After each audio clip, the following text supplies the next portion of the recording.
everybody, and welcome to this session titled, Where Are We Heading?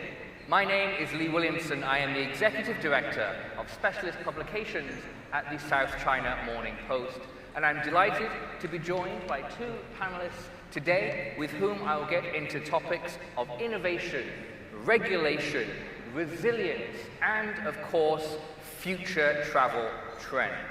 But first, before I'm joined by our panelists and before we begin our discussion, we're going to hear a pre-recorded address from Chris Cocker, CEO of Pacific Tourism Organization. Over to you, Chris.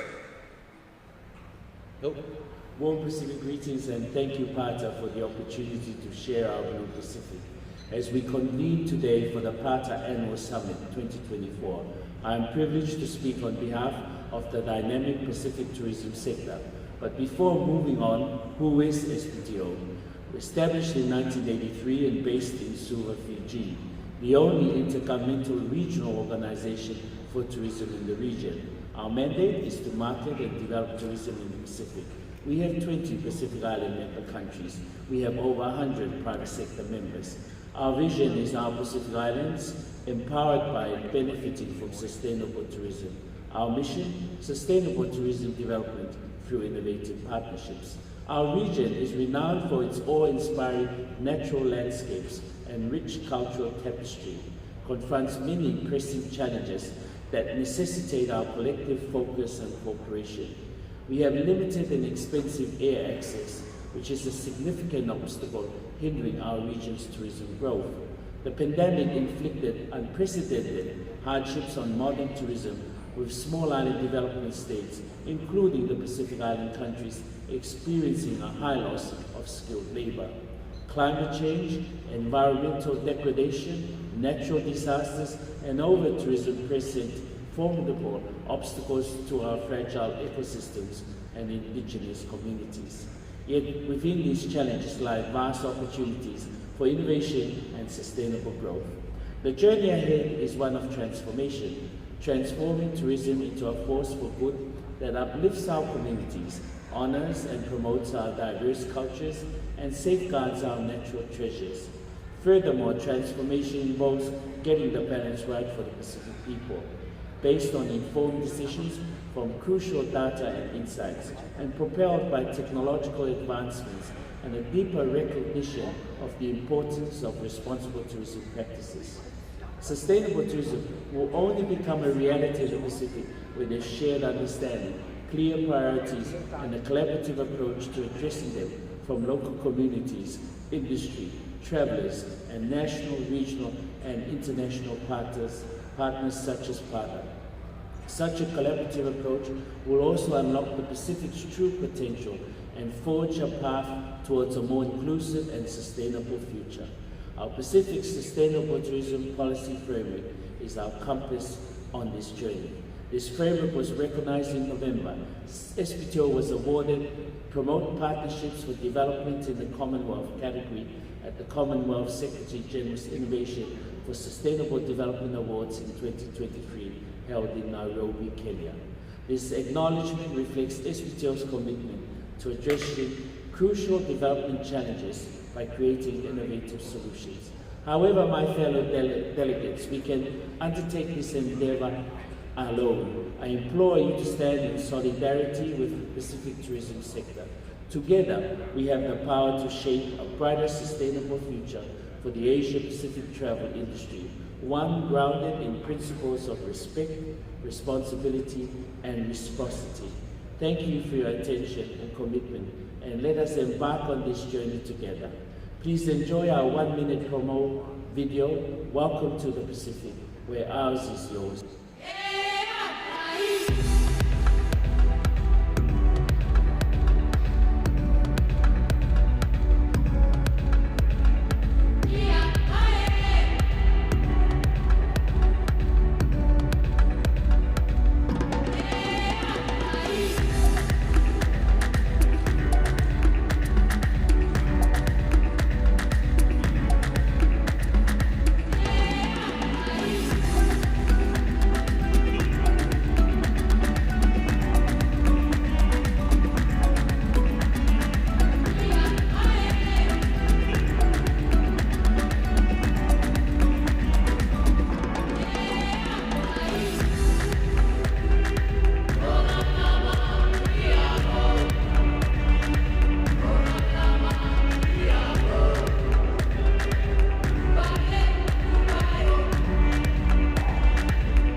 A round of applause, please, ladies and gentlemen.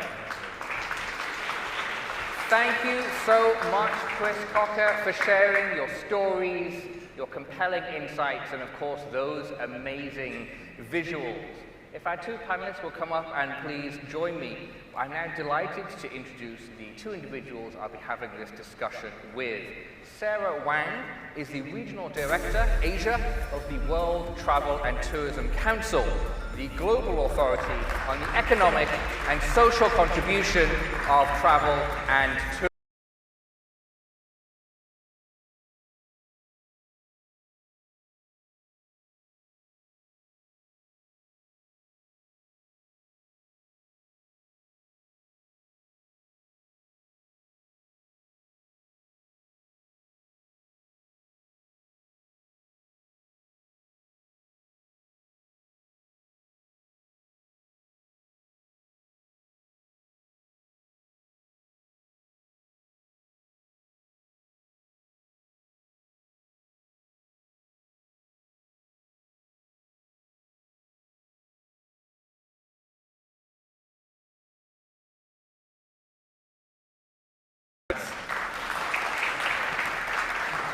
Welcome to the both of you. We're going to get stuck into where we are headed. But of course, Sarah, before we take a look ahead, it's perhaps helpful to first take a pulse check. Where are we now?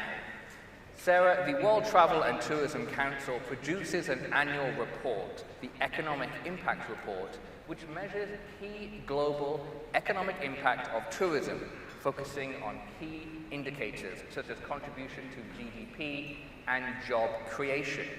So tell me, Sarah, what does the WTTC's latest report tell us about the current health of global tourism? Thank you, Lee. First of all, good morning, everyone. Such a great honor to join PATA Annual Summit and to share some perspective from WTTC. As just Lee mentioned, we publish the Economic Impact Report annually, covering the global landscape and also 185 countries, country data. So when we talk about, as our mission at WTTC, we always advocate for the travel and tourism industry, the importance of economic contribution and job creation. And if we look at what is current situation now, perhaps we should reflect back what was before pandemic in 2019. So in 2019, at that time, I think our sector, private travel and tourism, was regarded as the economic engine globally that we created 10 trillion US dollar. Right. Yeah, in 2019 in terms of the contribution to GDP, that accounts 10.4% of global economy. But of course, during the COVID, we had really hit badly by the COVID, and in 2020, we dropped nearly half of the GDP, a decrease of 49.1% in terms of the GDP contribution, and we also lost 62 million jobs in 2020. So that is a really,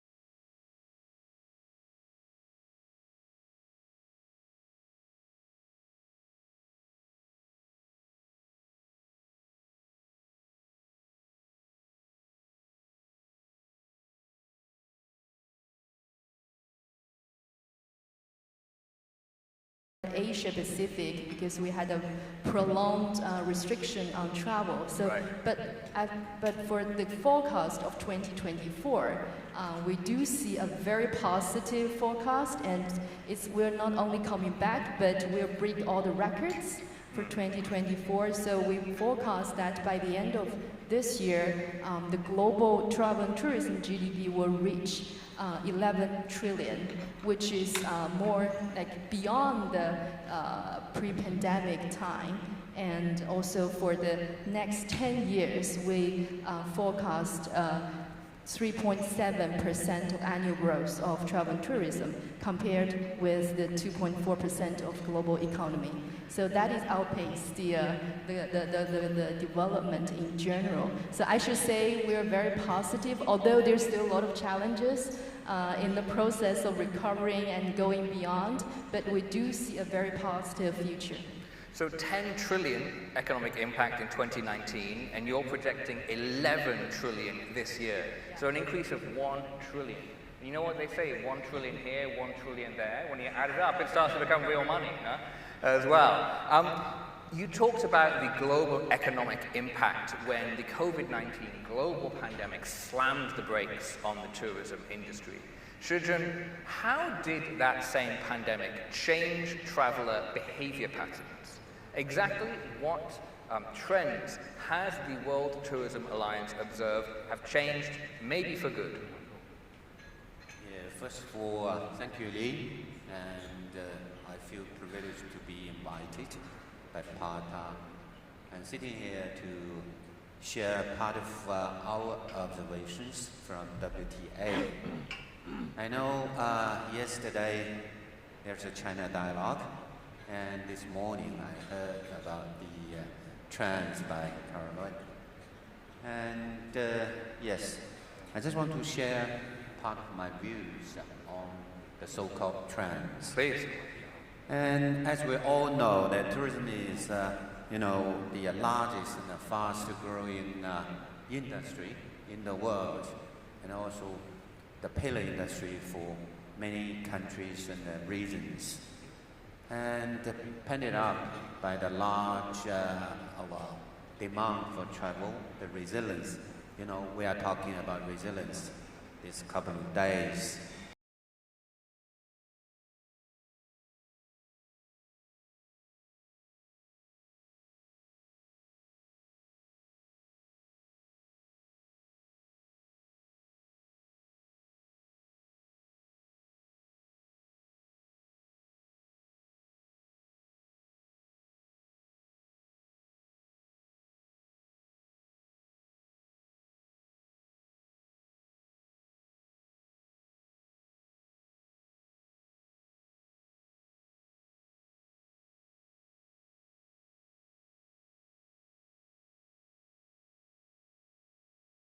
We say trends.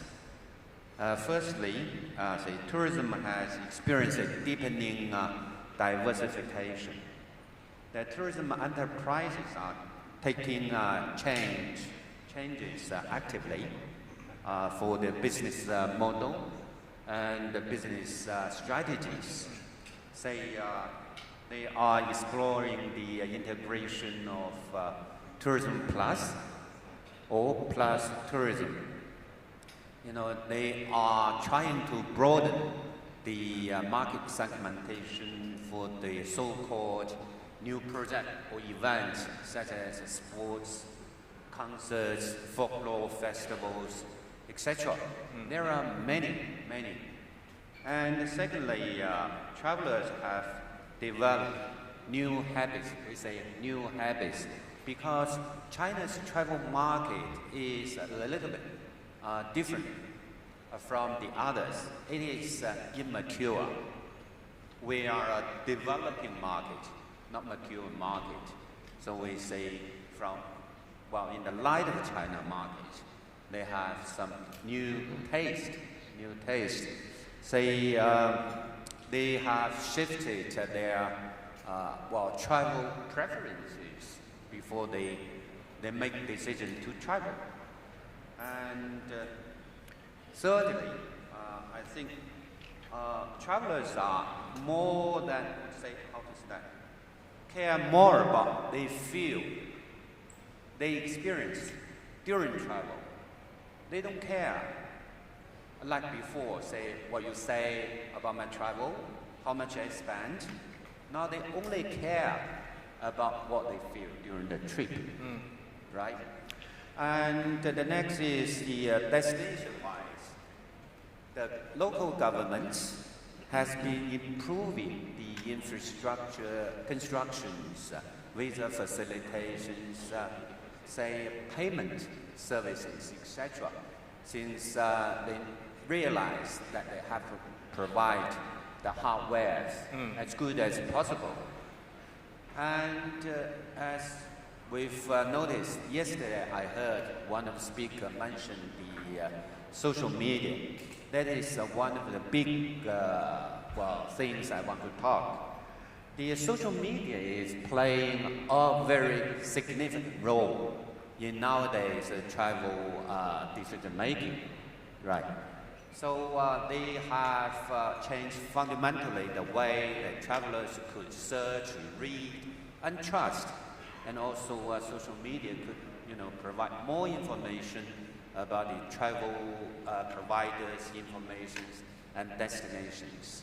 I know that's all their own, personal views, but it, influenced heavily on the travel decision making. I want to follow up on what you said about the, the supposed immaturity of the mainland China market. You kind of talked almost about the global tourism market and the mainland China market as two different things. Do you see the behavior of mainland Chinese tourists and tourism around the world as that different? And do companies therefore need to take differentiated strategies for global tourism on one side and the mainland China market on the other? Well, it's, I can say it's an easy question or difficult question. Okay. To understand, the difference between the China domestic market and the rest of the world, because it's immature and mature.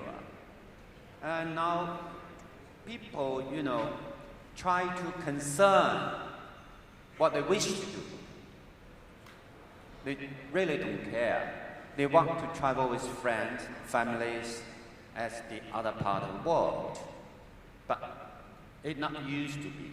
Used to, they want to join the group, not FITs. Now they try to do some soft adventure, because of the barriers of the languages. Majority of Chinese really don't speak, say, English or French or whatever. And I usually talk to my industry people, say, you have to seek or go in depth for the, say, segmentation, the niche market. There's no certain, say, product which can be suitable for all the market, because this market is so huge. If we say huge, it could be millions of millions because of the huge population of China. So Shijun is talking about the importance of customization of tailored solutions. Obviously, a great engine to power that is generative AI. We can't talk about the future of travel and tourism or the future of any industry without talking about artificial intelligence. So how would you say the industry is approaching AI currently? And how would you characterize a successful approach to the opportunities as well as the challenges posed by artificial intelligence? Yeah, that's a really big question.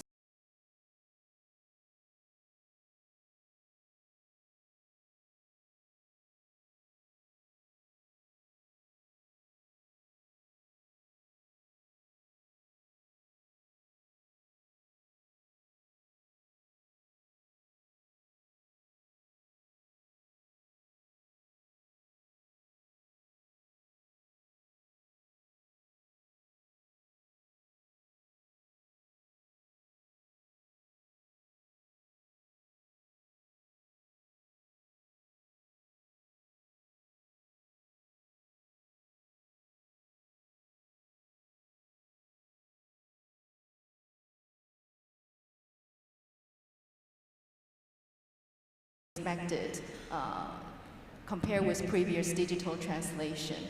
And in terms of the travel and tourism sector, we do see a lot of our supply chain players, they are implementing AI solutions, as we just also Caroline just showed about Trip.com, Expedia. They are using AI as the trip planning, or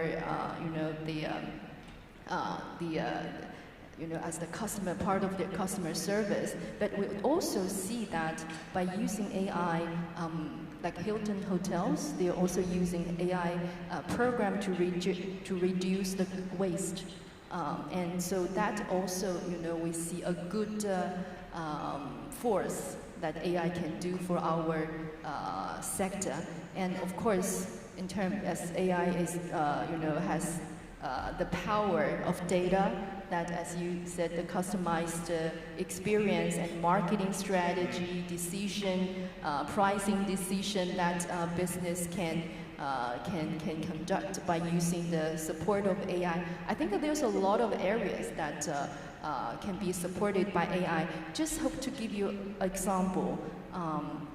For example, aviation industry. We know that our member Microsoft and also they now has proactively, helping the sector to have AI solutions, and they partner with American Airlines to use the AI to help reduce the taxiing time of flight when they landed, to find the nearest gate, because it looks very simple, but actually involved a lot of data points. Usually, previously it was handled by manually, like by staff, like gate handler. But when they use AI, this can process the data simultaneously, and that already, decrease the taxiing time like around 1 minute per flight. Consider, hundreds of flights per day. They calculate that for 1 day they can save nearly 10 hours of taxiing time per day. That's really increase the efficiency and reduce the carbon emission. That's something we can all get on board with, less time taxiing, absolutely. And also, of course, the environmental impact of that is incredibly, incredibly significant. I want to follow up, Sarah, and ask you a question about sustainability. Before I do, in about 5 minutes, I'm going to be shown, hopefully, some questions from all of you on that screen right there. That is, if you scan the QR code, which hopefully will appear right behind me, where you can submit your questions using the service. There you go. If you scan that QR code and go to Slido, submit your questions, and I'll do my best to put as many of them to our two panelists as I can in the time we have remaining.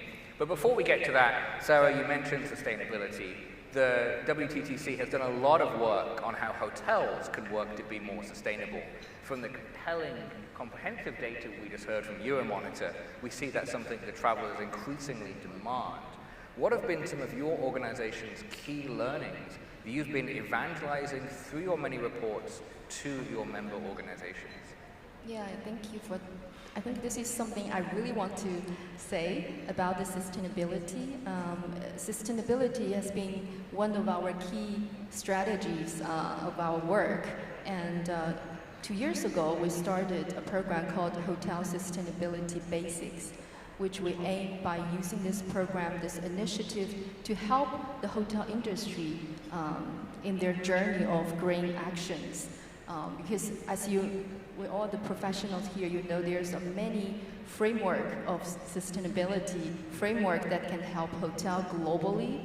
But sometimes when a hotel, they want to stop, it's always very difficult to embark the first step. So we call it basics because we think those are 12 actions that hotel can and should to take if they want to start this journey. So it was requested by our member international hotel chains, and then we developed with professionals and consulting of all the hotels. And then we have these 12 green actions covering 3 aspects, including efficiency, such as reducing the energy use, water use, and waste. And also for the second is earth, to reduce the single plastic used things, the products in the hotel, and also people. So how the hotels can contribute the local community and also can equally treat their staff members. So this is, we really take a more comprehensive view, but we narrow down to 12 actions that can really help hotels, especially for small and medium hotels. Usually they don't have the capacity or resources to develop their own green initiatives. So we welcome this kind of partnership or joining our initiative. After 2 years, so far we have over 80 countries, and with in total 3,400 hotels join this initiative, being verified of our basics. So we think this is really something WTTC hope to help the industry as in general to really embark the first step. Of course, once they accomplish this initiative, they can go to be more ambitious schemes from, for example, as GSTC and other sustainable program. But we do think that the first step is very important, and we welcome all the interested hotels or partners to destinations to join us on this 12-step program. Yes. Excellent. Do we have any questions from our esteemed audience on the screen that we can go to? If not, I have a whole host I can ask, but I'd love to give you the opportunity to ask your questions to our panelists. I don't see any on the screen in front of me. Perhaps some of you are a little bit shy this morning or need a second cup of coffee. So you know what? I will ask Shijun about the extent to which consumers are influenced in mainland China by the sustainability considerations we were just talking about. To what extent is sustainability a key factor when mainland Chinese tourists are deciding who to stay with, who to fly with, who to book a tour with? Thank you. When you are talking about the sustainability, I totally agree with what Sarah talked about, from the very bottom to the upper level. Sustainability, from my point of view, concerning a couple of points, as the resources sustainability and the customer or product sustainability. Just now you mentioned, talk about it in this level, and the government-driven sustainability. There's a lot. Say, more and more travelers pay so much attention to the green development. That hotels, they have some, rewards or bonus, and more travelers who select hotels, and they have something, and they want to pay for it. To fly with, they like to pay a little higher for green, and the airlines, I know, like Air China, Southern Airlines, etc., they, have made a lot of policies in, say, reducing taxing, just as Sarah mentioned. Really, it's a lot. It's a lot. If you can name, you can have a list of that. We have so many fantastic questions, Shijun, coming up on the screen. This bottom one, can we stop using AI being used for military killer drones and robots, is an interesting one. But we'll perhaps get on to the first question for you, Sarah. What are your views on green fatigue? You mentioned these 12 steps, you mentioned what hotels need to take. We've heard from Euromonitor on the demand for it. There is, of course, a flip side of the coin, green fatigue. What's your take on that? Actually, I have to understand a little more. If someone can further explain what you mean by green fatigue, so that I can address your question more probably. Yeah. Is it perhaps greenwashing or people kind of being overwhelmed with, when everybody's talking about green this, green that, people may just start to tune it out because everyone's talking about sustainability. Yeah, I think that's about the greenwashing, and I think it's really important topic. I think that's why we at WTTC, we try to establish a global framework that is verified by third party, that is with really clear guidance and procedures, and also we have different partners that join this program can ensure that the content-wise, process-wise, and also the result-wise is competitive and avoid any of these green issues, like greenwashing issues. And one perspective I hope to address is sustainability is no longer something, for example, for before it may be good, nice to have, or it's more marketing or efforts to social responsibility. But recent years we see it as a movement that come from not only the consumer preference, they prefer to choose the green products, and also the mandatory reporting of ESG and require the companies that really follow certain process and rules to conduct their business. And this is not only a fact for the big companies, but also small, medium enterprises if they hope to work with these big companies. Because the reporting, mandatory reporting will require the supply chains of these big companies will also report their business. So I think that is really something like for the whole industry. We're running out of time, but Shijun, I do want to put to you this question, which is also the most upvoted, which is what are WTA's plans to help accelerate tourism recovery? If I may add my own a little aspect to that question as well, what role do you think governments have to play in supporting recovery and growth of the tourism industry? What kind of policy initiatives are needed to create a conducive environment for recovery and development? Okay, good question. As time is running out, I just want to say in a simple way. WTA was founded in September 2017. We are only 7 years boy. And now we have 240 members covering 42 countries and regions. And we are promoting tourism in a non-governmental, non-profit way.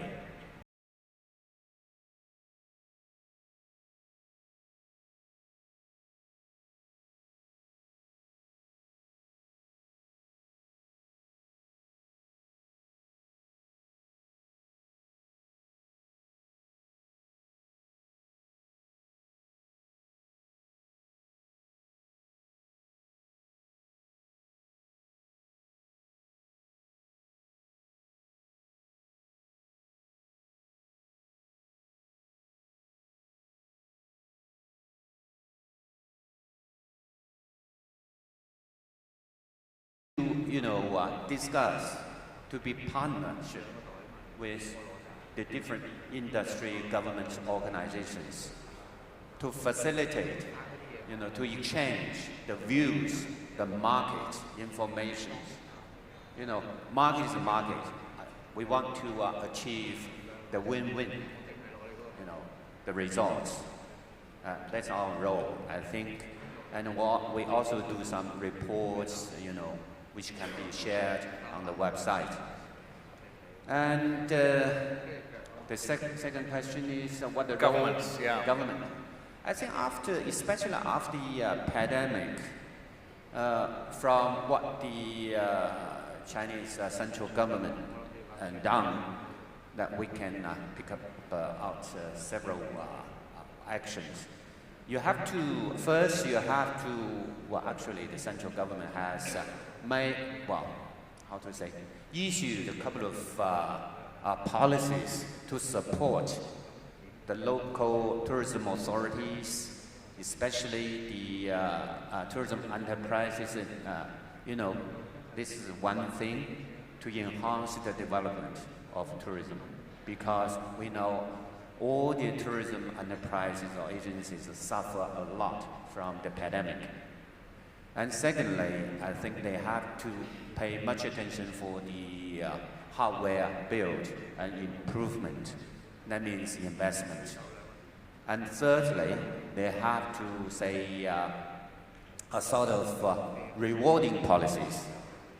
The budgets, like many local governments, will have the policies to, how to say that, repay or giving or cut the taxes and reward, say, one travel agency if you have one international arrivals, you will have, say, 10 RMB back.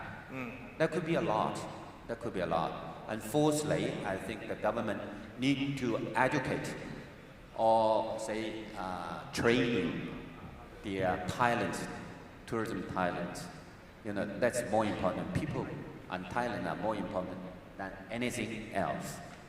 Well, Sarah, Shijun, we've covered so much ground already. There have been so many amazing talks that have covered so much ground already, a lot of information. Our delegates are going to be inundated with even more facts, stats, information throughout the day. So I ask you one final thing. If our delegates remember just one thing from this panel, tomorrow, the day after, next week, what do you want it to be? We've talked about the importance of social media several times already today. So give us the 10-second Instagram story version. What is, in 10 seconds or less, the one thing you want our audience to remember from what you've said today? Sarah? Yeah, perhaps just a few sentences. In 10 seconds or less, please. Be positive for the future and be flexible and embracing the new changes and technology, and also the end, enjoy travel. Incredibly optimistic message. Thank you, Sarah. Shijun? Well, be confident, cooperation, partnership, win-win, and enjoy the life. Another very positive message. Please join me in thanking our two panelists. Thank you.